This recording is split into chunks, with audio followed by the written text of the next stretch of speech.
I am Chris Kaler. And I'm Amber from Sakujin Cosplay, and today we are watching with you guys The Leftovers, episode 3 of season 3. Yes, last episode, it was a Nora episode, but it ended in an uncharted territory, let's say it like that. Nora, basically, we found out what happened to Lily. Yeah. Her mother came back. I don't know what's worse though for her, because if she was technically definitely gone, they will be able to move on some way, but they know that she's alive, she's somewhere, but it cannot reach her because she's not a real mom. She can reach out to her, but it looks suspicious, and she doesn't remember Nora, so it's really sad. And Nora, she got an offer from a guy that she heard about before, someone that she thinks is crazy, but he mentioned to her that some people created a machine that can send her where her children are. And at first she was against this, but it looks like she's going for it now. She's going to Australia with Kevin. Kevin is coming along. She found him as he was asphyxiating himself. Australia, where old ladies drown Kevin officers. They're obviously looking for our Kevin. They killed some innocent guy for that, and Kevin's dad happened to be right beside them in this house. He's got crutches on. I don't know what happened to him, but he was right there. And the episode ended with him basically asking them what the hell they were doing. Yeah, and I was debating if he knew them or not. Basically, I just want to find out what happened to Dad. Why is he there? Is he doing something special? And what do these women want? Because I don't know if we will be with Kevin and Nora this episode, but right now it's the grandpa who's kind of... I wonder about him a lot. So let's jump in episode 3. Alright. And see what happens. Hey, it's another song. So it's gonna be a different song every episode? But still the same opening. Okay. I think it wasn't that far-fetched when I said that it's the same place but another story. Unless we're in Australia here. That's the grandfather. So that's the day? That's the day, yeah. So we never really saw an episode just about him. True. Oh, that could be interesting. We'll get to see what he went through. Help them! In time. Help them! They're gonna drown! Pull over! They're not coming up! They'll come up. Please, Dad, please pull over. You know how long ducks can hold their breath? Is that him and Kevin when he was As long as younger? it takes for you to stop looking at them. And there you have it, folks. The ducks are alive and well. Kevin Garvey Jr. reporting. Oh, Oh my gosh. were they doing a podcast or something?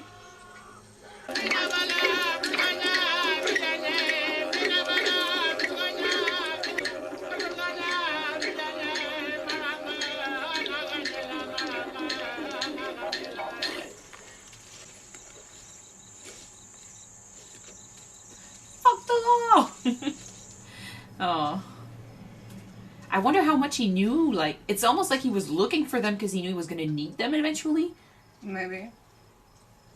He's listening to the voice inside his head. Yep.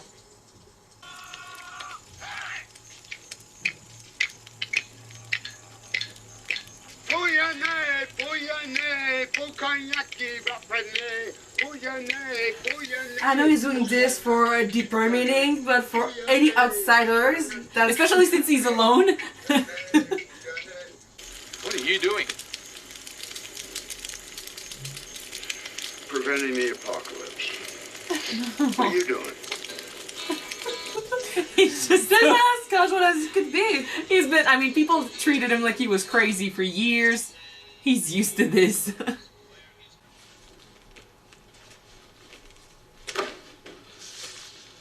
May I see some ID? Unfortunately, I lost it. But I can tell you the return address. One Matthew Jameson, Miracle, Texas. I can tell you what's inside. You know, the best-selling book of all time. Bible. I reckon it's the Bible. You reckon right, my friend. And that there is the goddamn sequel. He sent him a copy? Looks like it. Dude, he said it was the only copy! Well, Yep. damn. That's all the God knew about Kevin. So they kept in touch.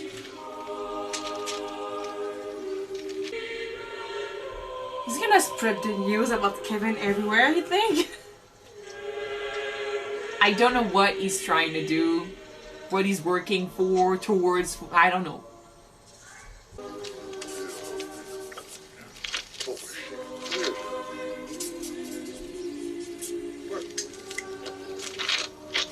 What? Motherfucker! I'm not in it, asshole. I'm sorry? I'm not in it. I spend hours talking you through what I'm doing down here. There's not a word in your goddamn book. Well, the book is about what's happening to your son. You know, if he were in Australia... I don't want him in Australia. I don't want him anywhere fucking near Australia. He's going to Australia. Okay. Since you clearly weren't listening the first time I told you, I am not a part of Kevin Jr.'s story. He's a part of mine. Because if I fail down here, you are going to be under a fuck of a lot of water, shithead. Okay. Best of luck with that, Kevin. Go fuck yourself, Matt. It's Okay, so he's trying to stop like what happened to Noah, maybe? Like the flood? Interesting though how he reacts to this. Like, it's not the story about Kevin. I don't know if he's mad because if the story is about Kevin, that makes Kevin responsible for whatever happens, and he'd rather be the one that goes through the bullshit. You think that's it? I'd rather think that than just he's jealous that Kevin is more important. Nayon tubar muramura ngarne kenyimi nayantu Christopher Sunday. I'm sorry if I mispronounced. Are you Christopher Sunday? Chris. Chris, it's a real honor to meet you. I am Kevin, totem of the bush snake. I've come a long way to find you. A town in the outback lost its entire population. A small town, only 14 people, but all of them vanished, even the animals. Every living thing in that town was gone except for one thing, That's a chicken. an egg. 2 days later, it hatched, and they named him Tony. What? And at first, nobody took him seriously. But then rumors started. Rumors that the chicken could help people find whatever they were looking for. I hop on the train, 4,000 kilometers back across the country, and I go see Tony. So I give this guy my money. A guy puts the chicken in front of me and says, "What are you looking for?" You got to give Tony something to look for. So I said, "Purpose." In that very minute, Tony jumped up on my pack and starts pecking. He was pecking this. You have to sing it. Oh, come on. You have to, or it won't stop. It's gonna get in the car. The itsy bitsy spider climbed up the water spout. That's why he thinks everyone's gonna end up underwater. Maybe. Climbed up the spout again. And it doesn't rain anymore. Did it? On the 7th year anniversary of the sudden departure, I believe the rains will come, and with them, a great flood. Oh shit. I have to Noah. sing to make it stop. And he tried to sing the... that's why he did what he did in the first... at the beginning of the episode. For the last 2 years, I've been working my way down the song line. Every ceremony, every word. You want my song? It's the last one. You want to stop the flood? I do. Start there.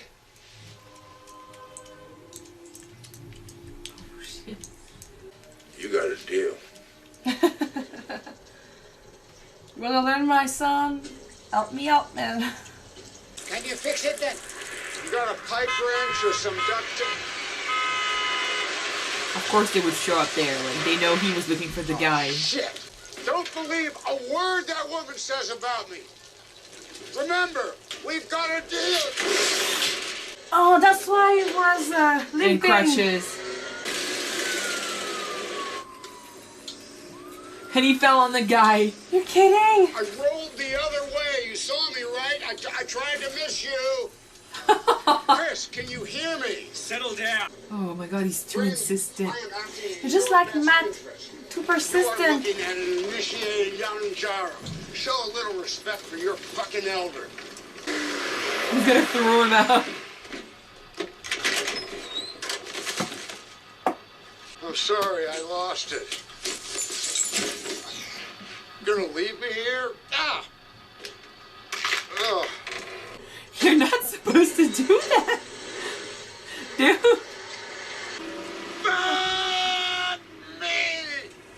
Fuck me! Fuck! I'd be screaming too. This is bullshit. I know though This is the way we're supposed to go. Well, I look together from we watch the lightning when it lights up the sky. In the moon, So, he's trying to stop the flood I don't because think of there a is. chicken. I don't think there is gonna be a flood. I don't know why. I think his purpose is reconnect with your son, go back to your family, or I don't know. But he's just so blinded by everything. If there is an actual flood, then all right. But I feel like he's losing it more than anything. Although the voices did tell him to go to Australia.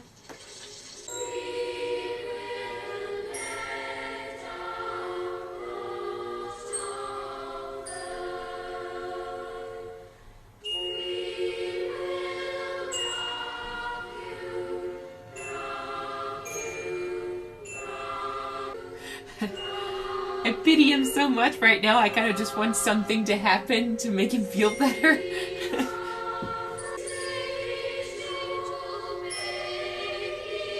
He was ready to die right there.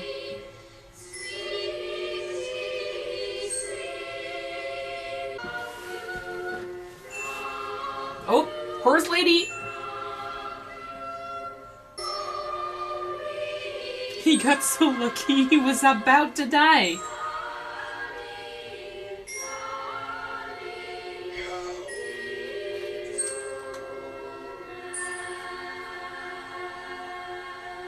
Damn, Kevin Sr. I swear all the Kevins in this show don't have it easy. No. Don't say that your name is Kevin, please. Don't say it. Or that you were a cop. would you like some tea? You're gonna shut me again? Your family's gone. Yes. On the 14th. It was the 15th here. I felt so blessed. Because God showed me. He gave me confirmation that my family now sat by his side. For 2 years, I endured and held true. Then I received a phone call. Remains have been found on my property. The remains of 5 children. I thought they'd gone at sea. I never even considered searching for them. I took the cross from the chapel and brought it out there to mark the place where they died. That's where he was. The place where I found you. This was in your hand. It tells of a man, a police chief named Kevin, who drowned and passed into the land of the dead and spoke to them, who freed them from their pain and rose again. But you're not an angel. there is no message. And God doesn't care about me. Just got the wrong guy. It's just a stupid, silly story. And I believed it because I've got a bit crazy, haven't I? I don't think you're crazy at all. You just got the wrong Kevin. Is he gonna say it's him? Or his He's son? also it's you. I mean, he wants to be important. He wants to be the guy, so I don't know. I actually really love this episode. Oh, I don't know if he's gonna say it's his son, because I don't want to believe that he's just jealous of what's happening to his son, because he's been hearing voices and he's been through so much, and he's almost a bit like her, you know? A lot of stuff has happened, and he keeps his faith, and he keeps on believing that he's special enough to receive signs or receive guidance and stuff. And then when he doesn't get it, and he hears that someone else got it, it's almost like he gets jealous. I'd like to believe that he just doesn't want his son to be involved in what's happening, and he wants to take on the burden. But he kept on saying to Kevin Kevin Jr. to listen to the voice in your head, listen to the message they're sending you. And when he did, he died and he came back to life. So he doesn't have a right to be jealous of him. But it reminds me of the husband who was on the tower and suffered for 7 years, and his reward was to get a heart attack. Yeah, that's the thing. I don't know if there's a purpose here. I don't know if there's actually going to be a flaw. I remember from this episode mostly that Faith is really dangerous. Especially when I got her story. Like, she could have saved her children. She could have avoided that tragedy, but she believed that it was a sign, and she was so confident in her belief that she let it go, and eventually it ended up being totally wrong. He believes that there's going to be a flood, and he believes in the sign. It's like he said, he's looking for a purpose, and he's so obsessed with this that it's almost like he goes by what's truly important. I feel like his relationship with his son might have been the actual purpose he was looking for. You got a hair on your cheek. Sorry. But it's complicated because in this show, it's hard to tell what's actually going to happen. Apart from the people vanishing and whatever happened to Kevin last season, there's never been like a certainty to something, a divine intervention or anything. No signs at all. It's about the characters, what they go through. And I feel like in this case, if something eventually happens, well then good for you, man, because that you've been looking for this all your life, or for the last couple years at least. But I feel like his true purpose, I mean, he's been listening to that same tape over and over again, and it wasn't because of some sign. It's because he cares about those moments. He kind of he's nostalgic for those years where he was alone with his son, and his son was just innocent and he didn't have any problem, and he was just, I mean, he was clearly bothered by all of that. But you know, sometimes you don't appreciate the moments when they are happening, but then years later on, when you actually have problems, you kind of want to go back to those days and enjoy them. So it's almost what he's going through. When you're losing something, you just think that of what you miss technically, even if it was bitter moments or sweet moments, you just miss those souvenirs when what you got is lost. It's really similar. It's also really similar to what Kevin had in season 1. You know, he had the family, but he could not enjoy it, and he didn't. It's almost like he was telling himself it's not enough, like that feeling. It's almost like the dad is going through the same thing here, and it's funny enough because he's the one who told Kevin in season 1, once you realize that you're not special and this is it's going to be a lot better for you. But now he's the one who's saying, maybe I'm the chosen one, maybe I'm special, and this there is not something. enough. Yeah, so he's kind of doing the opposite of what he told his son. But and it's destroying him because he's ready to go through so much for this, and he has no idea if it's going to pay off. And I'm interested in what he's going to tell her. Like, he's saying, you don't have the right Kevin. If he says it's me, because he has the same name and he wants to be that guy, and he wants to guide her and stuff. I don't know. It would mean that he's jealous mostly. But if he says, "No, Kevin, my son," it's just because he didn't want him to be involved or in some sort of way, but he doesn't really have a choice. Kevin is involved whether he wants it or not, and that's what his purpose was, to kind of be the bridge. I'm going to say that it's not about season 2, but anyway, be the bridge between Kevin and this place. But I don't know if something's going to happen. Apparently something is going to happen on the 14th, but but I really liked this episode to see. I mean, it's sad to see him go so we didn't really low. see the granddad point of view for until now, technically. So it's refreshing to see someone else's point of view when something happened or when something did happen in the past. And I can kind of understand why he's doing this. I mean, he's been hearing voices ever since the day everything happened, when people vanished. He's been hearing voices, treated it like he was crazy. You don't want to suffer like this and let it be for nothing. Unless you're the tower guy. But even the tower guy must have been waiting for something. And I'm like, for him to go through this and have nothing to do, just let it happen, I can understand why he's looking for something. He's looking for a purpose. He wants to know why it's happening to him, what he's supposed to do. But this is going against the definition of a martyr, though, because basically we could say that every single one of them are a martyr, but what is differencing Kevin Jr. from Kevin Sr. from the Tower guy is that Tower guy and Kevin Sr. are waiting for something or a reward for the sacrifice and the pain they went through. But Kevin Jr. didn't. He suffered a lot, but he was waiting for anything, basically.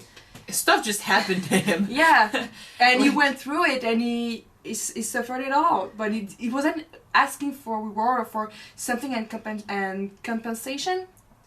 So he was truly the true martyr. The true martyr, yes, in that story. I wonder what's going to happen when he shows up to Australia. I want them to meet, and I want them to talk about this and see what's going to happen. Because, I mean, I'd like for something to pay off. Like, I'd like for his struggle to pay off eventually, for something to happen. But at the same time, I don't want to fly them. Like, dude, I don't think... People went through enough already, yeah. I don't think he read the signs correctly, though. Because he took it too literally. Like, he reads the tape and it's his son saying, like, "Dad, there's a flood, you need to sing. I mean, it's raining. If you want it to stop, you need to sing." And he sung, and his son was, like, in awe. But could be about, yes, there's eventually going to be an actual flood, and you need to sing and stop it. And I'm like, I mean, there are people he never met before that are building an arch for some reason. So I don't know where they found out about the flood. I don't know how come they know about this, but... Could be that it's exactly like he thought, or could be that on another level. You can't speak? Yeah, I can. Could be that on another level, it's not about literally stopping a flood, but it's about calming his son, helping him out. Maybe. Or maybe he's gonna be the one to make him happy again. Make him happy because again, the flood could be pain, tears. And he's the one who stopped it all. Take care of your son. He needs you. Especially right now. Like, he's strangling himself and stuff. You know what I kind of love about this series, though? Is that the producer doesn't care about the well-being of the characters.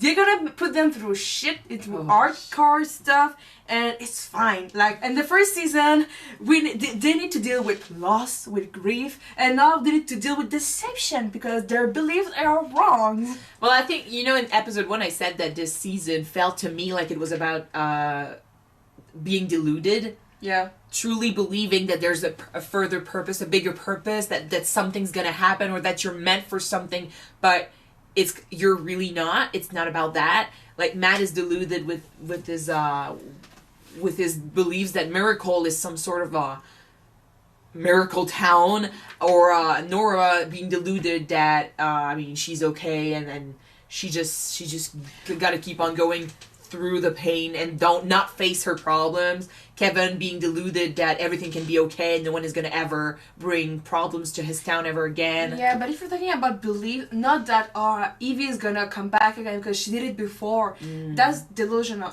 That's being delusional. Yeah. But if you're thinking about beliefs, like your faith in God or faith in a higher purpose, and it's not happening, that's not being delusional. It's just deception. Because or deception. Yeah, it could be that too. If we think about the first episode with the people from 1844 when they were trying to be taken by God when they were on the rooftop and it wasn't happening, that was deception because they truly believed that they will be taken away to a better place, and it didn't happen.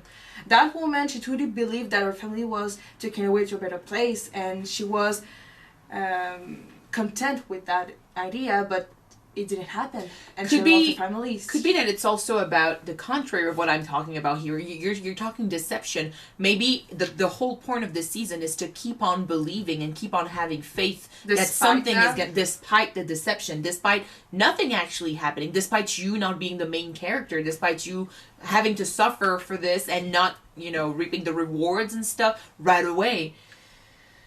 Because God knows that, God knows, but still, in this show, it's always about characters that are suffering, and they're desperately trying to stop that suffering. They're desperately trying to keep on moving forward, and nothing is going to change if you don't make it change, if you don't do what it takes. So, and sometimes it's not going to work right away, but if you keep on working towards that happy ending, even though you get deceived several times, there's a good chance that at the end of the road you'll get your reward, but you need to go through the suffering first. It can't just be rainbows and butterflies like overnight. So yeah, I'm sorry, I just thought about something, like why Kevin Sr. was that frustrated that Matt didn't put him inside of his book. And I was thinking that, but in the Bible, they thought about Joseph a bit, and after that, he went kind of on the side when Jesus was doing his stuff, like healing people, making people see again and walk again. The guy raised him. Yeah, but after the close chapter, he was put on the side, basically, and we don't really talk about him. Yeah. But he played a big part in his life. Of course, if it wasn't for him, Jesus wouldn't be Jesus. But I think that for Kevin Sr., it's about him doing so many things and going through so much shit, and he doesn't get that reward. He's not even in the damn book. So he feels like... Kevin didn't want to be in the damn book. That's the no thing. book at all. I can understand the deception. I can understand why he's mad, though. Although for Matt, it's really... you threw my book away? Fuck you. But it's interesting. Like I said, I really like this episode, and I'm expecting that reunion. I'm expecting Kevin to show up in Australia. Well, Kevin is flying to Australia, so he's gonna see his dad down on there. And I wonder what they're gonna do with that what that woman wants with him. Like, what can he tell her? Please don't run Kevin. Both of them. He doesn't know it either, girl. He doesn't know. He doesn't know why this is happening to him. It just is. What did you see when you died? A hotel. I was an assassin. Doesn't make any sense. But I kill people there. Yeah. I toss a girl in a well. Okay, so we're going to move on and see what happens next. So thank you guys so much for watching this episode with us. If you want to see the next one right away, it's already on Patreon. The link is in the description. Yep, so you can just jump right there, click and subscribe to watch it now, or you need to wait for next week to come by for the next one to be on YouTube, guys. Yes. So see you in a week. Bye.